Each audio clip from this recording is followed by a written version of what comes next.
아름다워라 주님의 세계는, 이 찬양이 참 잘 선곡이 돼서 은혜 끼쳐 주셔서 감사합니다. 자, 오늘 예배 자리에 오신 여러분을 주님의 이름으로 환영합니다. 우리 옆 사람 인사 한번 나누겠습니다. 잘 오셨습니다. 네, 우리가 있는 이곳이 하나님께서 임재하시는 천국이죠. 우리가 한번 인사 한번 나누겠습니다. 여기가 천국입니다. 할렐루야. 이제 정말 하나님이 천국을 만들어 주시기를 원합니다. 자, 하나님께 나아가는 자는 이라는 제목으로 말씀을 나누고자 합니다. 어떤 분에게 인생의 시련이 찾아왔어요. 될 듯 하다가 연속해서 엎어지고 깨어지고 무산되고, 이렇게 안 좋은 일이 계속 벌어지면 나는 안 되는가 보다, 이런 심한 절망과 자책이 또 덮쳐옵니다. 꽃이 툭 하고 꺾이는 것처럼 기운이 꺾여버렸습니다. 이제는 무언가에 도전한다는 것 자체가 너무 두려운 거예요. 왜? 또 실패할까? 그렇게 힘겨운 시간을 보내던 중에 우연한 기회로 반전의 기회를 얻게 되었는데, 남자 화장실에서 본 문장 하나가 그의 가슴을 울렸기 때문입니다. 뭐라고 썼었냐면, 한 대도 안 맞고 이길 수는 없다. 여러분, 어느 권투 선수가 한 대도 안 맞고 경기에서 이길 수 있겠습니까? 어느 축구 선수가 공을 한 번도 뺏기지 않고 앞으로만 계속 줄다름을 칠 수 있겠습니까? 골키퍼는 나는 한 점도 내가 안 먹어야지, 아무리 각오를 하고 결단을 하지만 사실 그런 경우는 별로 없습니다. 명 골키퍼가 되려면 골을 많이 내주면서 아파하면서 성장하면서 명 골키퍼가 되는 것입니다. 야구 선수가요, 3할만 쳐도, 3할 타자만 되어도 리그 최고의 선수가 됩니다. 자, 여러분, 3할이면 10번 나와서 3번 안타 치고 7번은 플라이볼 내지는 아웃이라는 얘기예요. 성공률이 30%밖에 안 됩니다. 분명 실패가 훨씬 더 많은데 그래도 30%의 성공만으로 가장 뛰어난 선수라고 평가받게 된다는 거예요. 우리가 열심히 꽃을 피우던 과정이 성과로 연결되고 사람들의 인정까지 받게 된다면 얼마나 좋겠어요. 이걸 보고 금상첨화라고 하죠. 그러나 우리 삶이 그렇게 낙낙하게 흘러가던가요? 생각지도 못한 변수가 튀어나오고, 또 내 불찰과 실수가 발목을 잡고, 그리고 우연한 사건이 잘 되어간 것을 다 박살내고 콩가루가 돼서 우리가 주저앉히게 되는 경험을 하는 게 우리 인생입니다. 그렇더라도 꽃을 피우려고 애썼던 그 흔적들과 과정까지 다 사라지지는 않습니다. 그것도 우리 몸과 마음에 남아서 다른 시도를 하게 만드는 토대와 자양분이 되는 것이죠. 그리고 마침내 험난한 도전을 승리로 이끌어 주게 됩니다. 요즘에 여러분 전기차 많이 돌아다니죠. 파란색 넘버. 그런데 이 전기차를 대중화, 상용화한 그룹은 테슬라라고 하는 자동차 회사고요. 그리고 세계 최대의 민간 우주기업 스페이스X의 회장이시고, 또 시속 1000km 이상 초고속 열차 하이퍼루프를 제안하고 개발 중인 엔지니어이고, 미국 최대 태양광 기업 솔라시티의 오너, 누군지 아십니까? 이 사람이? 네, 알죠. 일론 머스크라고 하는 인물입니다. 2022년 현재 세계 최고의 갑부. 여러분, 이 말이 제일 잘 들어오시죠? 네, 그렇습니다. 일론 머스크. 이분의 별명은요, 미친 X예요. 왜 그러냐면 워낙 상상 초월의 파격 제안을 하고 무모한 도전을 감행하기 때문에. 가장 대표적인 사례가 우주 발사 로켓을 개발하는 겁니다. 특히 제사형 로켓 개발을 많이 했는데요. 스페이스 X사는 웬만한 국가도 부담스러워하는 그 로켓 개발에 뛰어들어서 3번의 실패 끝에 4번째 겨우 이제 성공을 했습니다. 그런데 그걸로 만족한 게 아니라 이제는 재사용 로켓을 한번 쏘면 우주에서 그냥 끝나는 게 아니라 다시 지구로 귀환시켜 가지고 바닷물에 퐁당 빠뜨려서 그걸 건져 가지고 또 쏘는 거예요. 재사용 로켓. 이 재사용 로켓 개발은요, 2013년에서 2015년 사이에 14번의 실패라고 하는 처참한 결과를 받아들입니다. 그래서 초기 투자자들이 이 인간 틀렸다. 이게 괜히 내 자본만 다 꼬라박게 생겼구나. 다 철수해버렸습니다. 결국 자기가 가지고 있는 사재를 다 털어가지고 마지막으로 했는데 다행히 이 재발사 로켓 개발에 성공하게 됩니다. 15번째. 위에 있는 사진은 저게 로켓이 발사되는 장면이라 로켓이 폭발하는 그 장면입니다. 그리고 이제 이 재사용 로켓을 더 발전시켜서 올해 6월에는요 펠컨 헤비라고 하는 로켓을 발사하게 됐는데, 이 펠컨 헤비는 64톤의 화물을 지구 저궤도에 올려놓을 수 있는 지상 최강의 로켓입니다. 발사하는데 얼마 안 들어요. 1,000억 원. 얼마 안 되죠. 근데 여러분, 이게 얼마나 64톤의 화물을 고도 600에서 800km 올려놓을 수 있는 로켓인데 이게 얼마나 대단한 거냐 비교를 해보면 알 수 있습니다. 여러분, 우리나라 나로호인가요? 누리호인가요? 나로호인가요? 하여간 로켓 쐈잖아요. 그런데 그 나로호 쏘는데 우리나라 얼마 들었냐면 1조 2천억 들었습니다.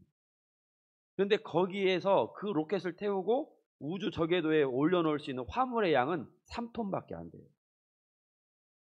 그리고 문제는 이제는 그걸 한 번밖에 못 쏘고 이제 뭐 해야 돼요? 버려야 돼요.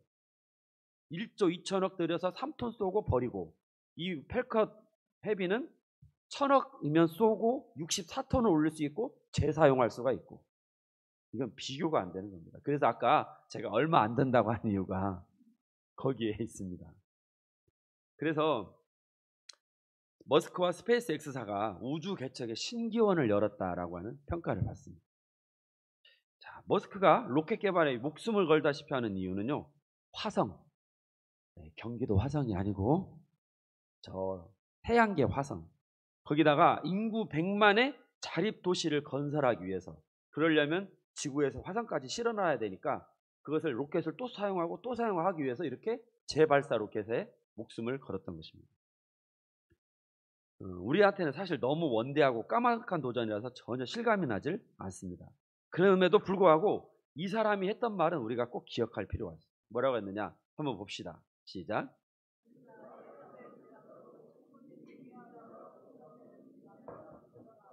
뭐 해라? 도전하라는 거예요. 평범해 보여도 어쩌면 이 말을 입증한 게 일론 머스크의 최대 공헌이 아닐까 싶습니다. 익숙한 곳에 안주하고 기존의 틀에만 갇혀 있으면요, 결국에는 있던 것도 빼앗기게 됩니다. 무모한 도전이 있어야 젖먹다니까지 다 쥐어짜서 우리가 새로운 세계를 열어나갈 수가 있습니다. 이것을 나무에 비유하자면 기존의 자리를 떠나서 새로 옮겨 심는 것에 해당한다고 볼 수가 있겠습니다. 자, 여러분, 한 곳에서 뿌리를 깊이 내릴수록 자꾸 옮겨 심기는 굉장히 어려워집니다. 뿌리가 상하지 않도록 그걸 다 조심스럽게 파내야 되고, 크고 굵은 나무를 이송하는 것도 포크레인과 엄청난 중장비가 동원되어야 이동할 수 있고 다시 심을 수가 있고 비용이 많이 들어갑니다. 더군다나요, 새로운 땅에 이식된 나무는 거기에 자리를 잡으려면 이전보다 4배의 힘을 더 내야 된다. 왜? 새로운 환경이고 자기가 필요로 하는 만큼의 수분과 영양을 공급받으려면 옛날보다 400%를 더 힘을 내야 된다는 거예요. 안 그러면 여기에 미치지 못하면 죽는다는 거죠. 나무만 그렇겠습니까, 여러분? 사람도요, 뿌리를 깊게 내릴수록 다른 곳으로 옮겨가기가 참 어렵습니다. 오래 산 익숙한 동네를 떠나는 일도 어렵고, 오래 일하던 직장을 그만두는 것도 어렵고, 이혼도 어렵습니다. 그래서 사람들 대부분이 옮겨 심지를 못하고 그 자리에서 그냥 생을 마감하는 것이죠. 결국은 도전과 변화를 포기하고 안주해 버린다는 것입니다. 그러나 여러분, 성경은 그렇지 않습니다. 성경은 과감한 도전과 헌신으로 새로운 세계를 열어젖힌 사람들의 역사를 다루고 있는 책입니다. 아브라함은 어떻습니까? 대대로 살던 고향을 떠나서 익숙한 땅, 낯설은 약속의 땅으로 한 걸음 한 걸음 걸어 들어갔습니다. 풍요와 안락함의 우상을 버리고 영생의 하나님을 향해 나아감으로 믿음의 세계에 첫 발을 내디딘 조상이 되었습니다. 또 야곱은 어떻습니까? 고향을 떠나서 바단 아람으로 눈물 흘리며 망명을 하고 그곳에서 험난한 시간을 보냈습니다. 그러나 돌아올 때는 탁월한 적장으로 변화되어서 이스라엘 12지파의 새 시대를 여는 그런 마중물과 같은 존재가 된 것이죠. 요셉은 어떻습니까? 역시 자기가 익숙한 가나안 땅에서 쫓겨나다시피 해서 애굽 땅으로 끌려 들어갔지만 탁월한 성실함과 믿음으로 총리에 오르게 되고 이스라엘 민족이요, 가나안 땅에서 애굽으로 내려갈 때 70명 내려갔어요. 남자만. 그러나 이제 400년 후에 다시 가나안 땅으로 올라올 때는 장정만 60만 명의 큰 민족을 이루고 부흥하는데 결정적 공헌을 한 사람이 바로 요셉이 되겠습니다. 사실 그런데 여러분, 모세는 더 역동적이에요. 애굽의 왕자로 성장해서 40년 동안 온갖 부귀영화를 누렸지만 의도치 않게 살인을 저지르고 광야로 피신해서 무명의 목동 생활을 또 40년 합니다. 여러분, 제가 아까 그랬죠. 나무가 옮겨 심어서 그 자리에 정착하려면 몇 배의 힘을 내야 한다고? 벌써 잊어버리시는 것 같아. 역시 목사는 할만해요. 왜냐하면 자꾸 잊어버리시니까. 몇 배? 4배. 근데 여러분, 모세는 몇 배가 필요했을까요? 맞아요. 40배가 필요했어요. 왜? 당시 최강국 애굽의 왕자고 차기 대권을 넘볼 수 있는 최선두 그룹에 있던 사람이 자기 이제는 광야로 쫓겨나서 자기 양도 아니고 장인 이드로의 양을 찌면서 똥냄새나 맡고 사는 그런 사람이 얼마나 비참했겠냐고요. 그것을 이겨내는 데는 4배가 아니라 아마 40배의 힘이 필요했을 것입니다. 그런데 그 과정을 이제 견디고 나왔더니 하나님께서 80세에 모세를 부르셔서 믿음의 사람으로 전무후무한 역사를 써나갑니다. 사실 여러분, 성경은 다 이런 거예요. 다윗도 그러죠. 느헤미야도 그러죠. 다니엘도 그러죠. 예수님은 말할 것도 없고 하늘 보좌를 버리고 이 땅에 오셨으니까 12사도 예루살렘 땅 끝까지 나아가서 복음을 전하고, 일일이 다루자면 시간이 부족할 만큼 성경 전체가 다 이런 도식으로 설명될 수 있다는 거죠. 그러므로 여러분, 성경 인물들의 삶을 요약하자면 한번 따라합시다. 믿음의 도전자들, 믿음의 도전자들이라고 말할 수 있는 것입니다. 우리가 편한 마음으로 그분들은 다 책 속에 있잖아 이렇게 하면 그 성경의 맥을 다 흘러내버리고 아무것도 안 남는 것입니다. 만일 내가 저 사람들 중에 하나였다면, 내 가족이 내 삶의 자리가 그 자리에 거기였다면 얼마나 기가 막혔을까요? 그야말로 하늘이 무너지고 눈앞이 캄캄했을 겁니다. 그런데 여러분, 신기해요. 바로 그러한 이유 때문에 믿음의 사람들은 잠에서 깨어날 수 있었고 목숨 걸어 하나님을 찾았던 것입니다. 결과적으로 하나님은 사랑하는 백성을 일부러 그런 자리로 몰아 넣으시는 것 같아요. 그래야 그 도전에 맞서서 온 힘을 끌어모아가지고 부르짖고 그 도전에 응전함으로 하나님이 준비하신 새로운 세계를 선물로 받기 때문입니다. 그래서 히브리서 11장은 그런 믿음의 과정, 믿음의 세계로 우리를 초청하고 있습니다. 우리 함께 6절 말씀 보겠습니다. 시작. 믿음이 없이는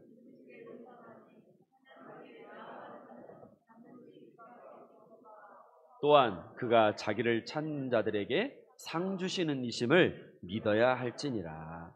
아멘. 그래서 여러분, 이 시간에는 이것을 말씀드리고자 합니다. 자, 믿음으로 하나님께 나아가는 자는 그랬는데 도대체 이 믿음으로 하나님께 나아간다는 것은 무슨 뜻이에요? 두 번째로, 그러면 하나님께서 그러한 사람에게 주시는, 신자에게 주시는 상은 무엇인가? 오늘 이 두 가지를 말씀드리고자 합니다. 먼저 하나님께 나아가는 자, 하나님을 찾는 자는 믿음이 있어야 합니다. 우리에게 대단히 익숙한 말씀이죠. 믿음이 있어야 한다. 그런데 여러분, 사실 이 성경을요, 막 눈을 부릅뜨고 읽으면 읽을수록 그 의미가 흐릿해지고 한 걸음도 나아갈 수가 없어요. 아니, 하나님께서 살아계신다는 건 알겠는데 어디 계신지를 알아야 그쪽으로 내 몸을 돌릴 거 아닙니까? 하나님 어디 계십니까? 저 높은 별나라에 계시면서 이 땅을 하감하신다면 우리가 무슨 수로 거기에 올라가겠습니까? 어디에 계신지도 모르겠고 그분 앞에 어떻게 나아가야 할지도 사실은 막막한 게 우리의 솔직한 심정이에요. 그러면 이제 대부분 이렇게 또 결론이 납니다. 하나님은 어디에 계신다? 내 마음에 계신다. 그러면 이게 도대체 믿는 것과 안 믿는 것의 차이는 도대체 뭘까? 내 마음에 계시면.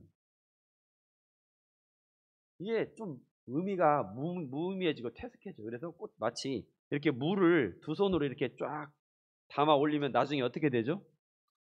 다 빠져나가고 아무것도 안 남잖아요. 하나님 내 마음에 계시하고 이렇게 믿음의 이 그물을 건져 올리면 다 빠져나가고 아무것도 없는 것 같은 그런 느낌이 든단 말입니다. 그래서 하나님께 나아간다는 게 마치 뜬구름 잡기처럼 모호하고 실체가 없는 이상에 그치고 마는 것이죠. 그러나 여러분, 실상은 정반대입니다. 하나님은 어느 특정한 장소가 아니라 온 땅에 충만하십니다. 이사야 6장의 성전 환상에서 이사야 선지자는 하나님의 모습을 이렇게 묘사하고 있습니다. 시작. 스랍들이 서로 불러 이르되 거룩하다 거룩하다 거룩하다 만군의 여호와여 그의 영광이 온 땅에 충만하도다 하더라. 여러분, 하나님께서 우리 눈에 보이지 않아서 그러지 하나님께서는 지금 이 자리에 충만히 임재해 계십니다. 사실 하나님은 시간, 장소에 얽매이지 않고 자기를 찾는 자들에게 응답하시는 하나님이시다. 그러면 믿음으로 하나님께 나아간다는 것은 그러면 어떻게 하는 것일까? 여러분, 믿음은요, 기대, 바램, 신뢰와 같은 그 내 마음과 정신의 작용이 아니에요. 생각하고 말하고 행동하고 잠자고 일하고 쉬고 그러한 여러 일들 중에 하나로 믿음을 이해하면 이 사람은 자기가 영적 소경인 걸 스스로 입증하는 셈이에요. 그럼 뭐냐? 믿음은요, 무에서 유를 창조하고 죽음을 생명으로 바꾸고 온갖 기이한 일을 행하시는 전능자 하나님께 나를 온전히 맡기는 행위입니다. 유혹의 욕심을 따라 썩어져가는 나를 새로운 피조물로 거듭나게 하시는 분에게 내 존재 전체를 드리는 거예요. 이제 곧 있으면 추수감사절이죠. 11월 셋째 주. 이 감사절의 근대적 기원은 물론 성경적 근거는 있지만 근대적 기원은 영국의 청교도 102명이 신앙적 박해를 피해서 메이플라워를 타고 대서양을 횡단하여 신대륙으로 이주한 사건을 그 배경으로 하고 있어요. 이들은 성령의 다스리심을 따라서 율법을 준수하고 부패한 사회를 개혁할 것을 영국 사회에서 기대했습니다. 그러나 돌아온 것은 정부의 박해와 억압뿐이었어요. 이에 그럴 바에는 우리가 새로운 땅에서 온전하게 하나님을 섬기는 청교도적 이상을 실현하자. 그래서 그 험한 길을 뚫고 대서양을 건너서 신대륙에 도착한 것입니다. 달리 말하면 거룩하고 완전하신 하나님을 섬기기 위해 엄청난 모험을 감행하면서 위험을 마다하지 않았던 것이죠. 여러분, 여기에 자기들이 온 생명을 걸었고 실제로 많은 사람들이 죽었습니다. 그런데 여러분, 바로 이 사람들이 믿음으로 하나님께 나아가는 이들입니다.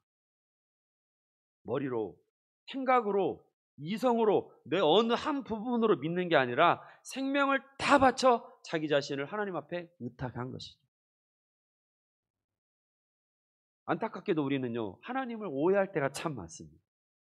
여러분, 투자의 제1원칙이 뭐죠? 투자. 계란을 한 바구니에 다 담지 마라. 왜? 그 계란에 한 바구니에 다 담아가지고 들고 가다가 혹여라도 발이라도 삐끗해서 넘어지면 뭐예요? 다 깨져요. 그러니까 나눠서 들고 가라는 거예요. 그러면 한 번 깨져도 다음에 조심할 수 있으니까. 네. 투자의 분산 원칙을 지금 말하고 있는 거죠. 근데 여러분, 이 법칙을 신앙에도 적용하려고 들어요. 여기저기 나를 위기에서 건져줄 만한 것에 문어발 걸치듯 다 이렇게 걸쳐놓고 미래 예금 적금 보험으로 금융 안전판 만들고 동창회 친목회 쫓아다니면서 내 인맥 만들고 미래와 노후를 위해서 각종 자격증 따고 취미생활을 위해서도 한몫 떼어놓고 굉장히 부지런해 보이죠. 기민하고. 그런데 여러분, 그 속에 삶의 어떻게가 아니라 왜 목적이 빠져 있으면 다 말짱꽝입니다. 명확한 초점이 없이 그냥 다 이리저리 분산되고 있을 뿐인 거예요. 이런 자세로 믿음을 논한다는 것 자체가 어불성설입니다. 그러면 믿음은 무엇입니까? 우리 본문 4절 봅시다. 시작. 믿음으로 아벨을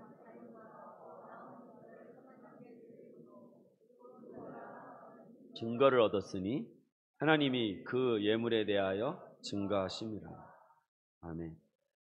자, 여러분, 아벨은요, 제물로 바쳐지는 그 양의 죽음이 죄인인 자신을 대신하는 죽음이라고 하나님 앞에 인정했습니다. 엎드려서 자복했습니다. 그리고 그 하나님의 자비하심에 몸을 맡긴 거예요. 달리 말하면 양이 죽을 때 아벨도 스스로 산 제물이 되었다, 그 말이에요. 바로 이것이 아벨의 믿음입니다. 그런데 곡식을 드린 가인은 하나님께 자신을 쏟아놓지를 못했어요.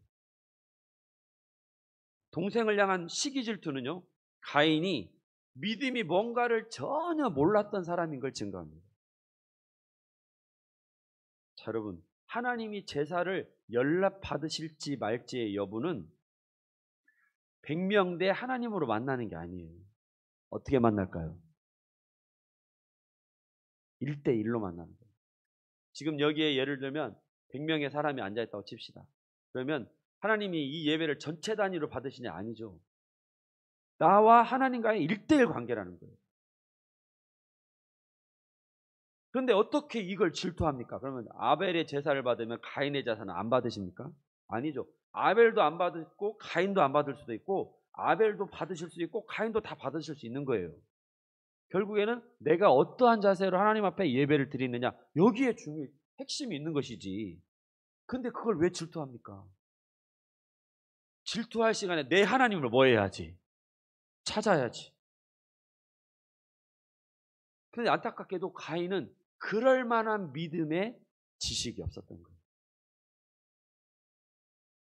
5절의 주인공 어떻습니까? 자, 5절도 봅시다. 시작. 믿음으로 에녹은 하나님이 그를 옮기심으로 다시 보이지 아니하였느니라.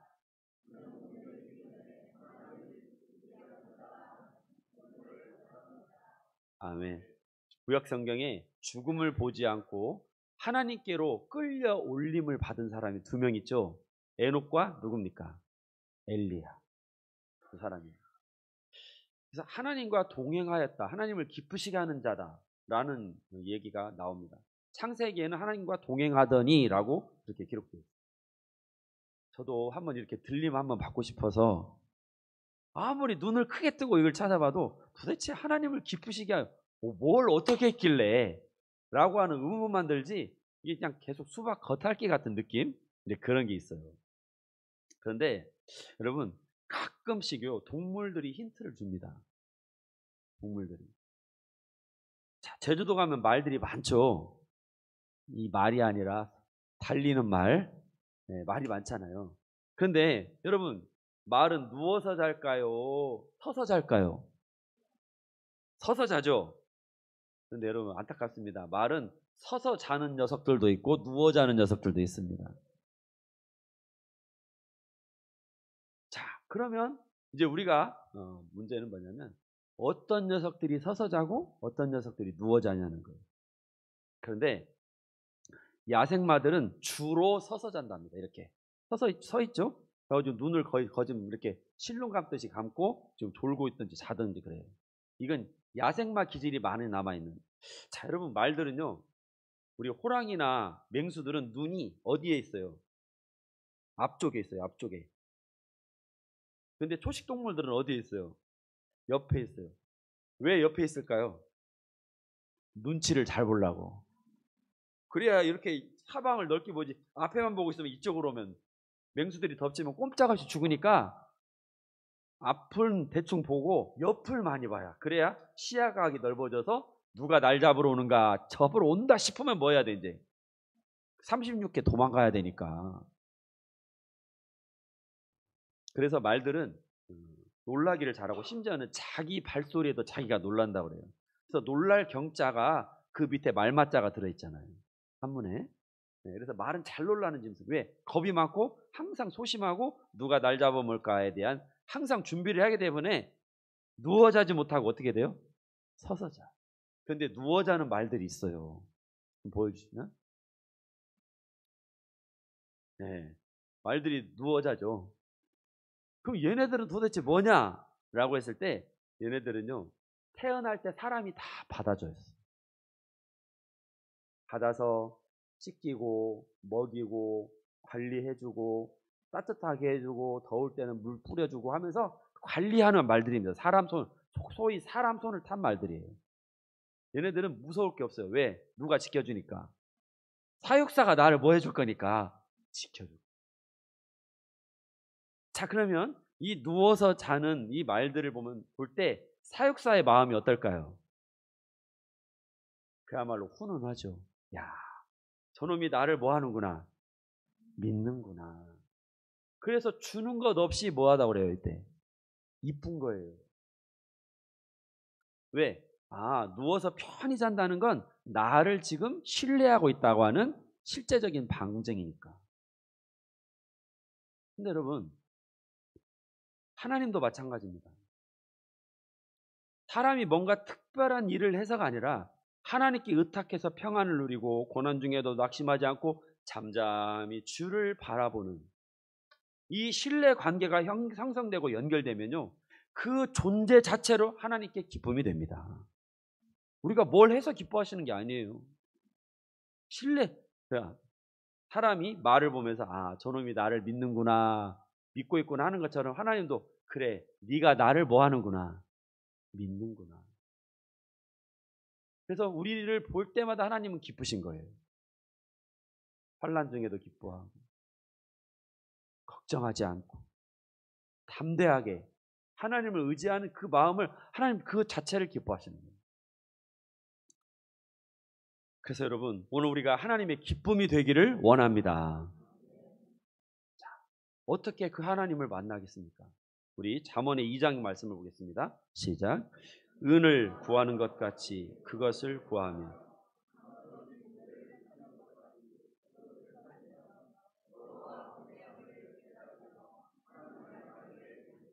아멘.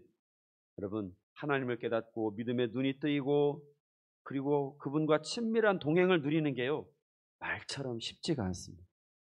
아까 우리 찬양 불렀죠. 나가세 나가세 의심 버리고. 근데 이 의심이 버려져야 말이지. 그래도 우리 중심을 드리고 간절함과 진실함으로 부르짖으면 하나님 경외하는 법을 깨닫게 해주십니다. 그러니 우리가 실패해도 막막해도 더 간절히 찾고 두드리기를 원합니다.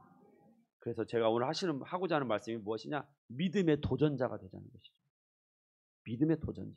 한 번 한다고 안 되네, 나는 한 번도 지금까지 된 적이 없어, 그게 아니라 아까 제가 말씀드린 것처럼 우리 존재 전체를 다 부어서 하늘의 문을 두드릴 때 하나님은 반드시 그것을 구하고 찾으면 여호와 경외하기를 깨닫게 해주실 줄로 믿습니다. 두 번째 주제로 믿음으로 하나님께 나아가는 자에게 주시는 상급은 무엇일까? 우리 성경을 한번 보실까요? 성경, 제가 여기가 PPT가 없는데 1, 2절을 한번 보겠습니다. 가지신 분들이 시작. 믿음은 바라는 것들의 실상이요.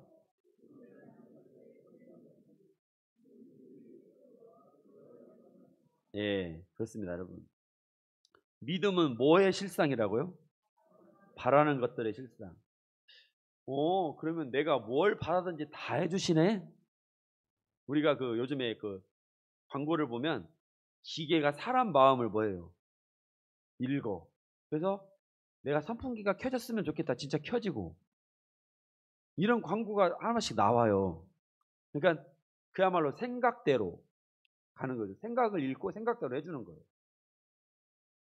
또 우리 옛날에요. 모 통신회사 광고 중에 생각대로 생각나시죠? 생각대로 다 이 핸드폰이 내 마음을 알아서 이렇게 진행해 준다는 거예요. 근데 여러분, 이 바라는 것들의 실상이어 할 때 이 바란다는 말을 그런 식으로 오해하시면 안 됩니다. 여기서 바라는 것들이란 하나님의 얼굴을 구하는 간구, 선한 역사를 위한 간구입니다. 하나님은 간구하는 믿음에 확실한 증거로 확신으로 응답하신다는 것이죠. 반대로 여러분, 바라거나 구하지 않으면 아무런 역사도 일어나지 않는다는 거예요. 자, 여러분, 우리가 차를 왜 삽니까? 현대자동차 차를 왜 삽니까, 여러분? 타려고 사지. 의자는 왜 삽니까? 앉으려고 사지. 침대는 누우려고 사지. 믿음은? 대답 잘하시다. 왜 자꾸 대답이? 여러분, 믿음은 무엇을 위한 용도입니까? 하늘문을 바라보고 구하고 찾고 두드리기 위하여 있는 것입니다. 하나님은 그러한 사람들에게 확신을 주시고 증거를 주시는 하나님이시라는 거예요. 그게 바로 믿음은 바라는 것들의 실상이요 보지 못하는 것들의 증거라는 말의 의미가 되겠습니다. 제가 정말 자랑같이 한번 말씀드리려고 그래요. 지난 2019년에 우리 이덕화 박지혜 부부가 신혼부부였을 때였어요. 제가 그랬습니다. 이제 아들 딸도 낳고 예쁘게 잘 살아야지 그랬더니 여차저차 이런저런 이유로 우리는 아기를 낳을 수도 없고 낳지도 않을 거래요. 야, 그게 뭔 소리야. 가정을 이뤘으면 자녀도 낳고 못하는 건 몰라도 그렇게 해야 되지. 그리고 성경에 생육하고 번성하라고 그랬어. 그런데 이제 별로 그렇게 저에게 동의하는 눈빛이 아니셨는데 제가 마음이 막 너무나 이렇게 있었어요. 그래서 낮예배, 예배가 끝나면 두 사람을 올라오라고 해가지고 여기서 세 사람이 손을 잡고 함께 기도를 했습니다. 뭐 해달라고? 자녀를 주시라고. 저는 열심히 기도하는데 아멘 소리도 잘 안 들려요. 하여간 그래서 우리가 몇 달 동안 그렇게 셋이서 손을 잡고 기도를 했습니다. 그런데 그러고 나서 사실은 저도 기도 잊어버렸어요. 막 저라고 계속 그것만 할 수는 없잖아요. 저도 잊어버렸어요. 그런데 2020년에 우리 박지혜 성도님이 덜컥 임신을 하고 2021년 8월 19일에 하은이를 출산을 했습니다. 우리 아기. 여러분, 이게 바라는 것들의 실상이요 보지 못하는 것들의 증거입니다. 얼마나 위험천만한 순간도 많았고 걱정되는 순간도 많았는지 몰라요.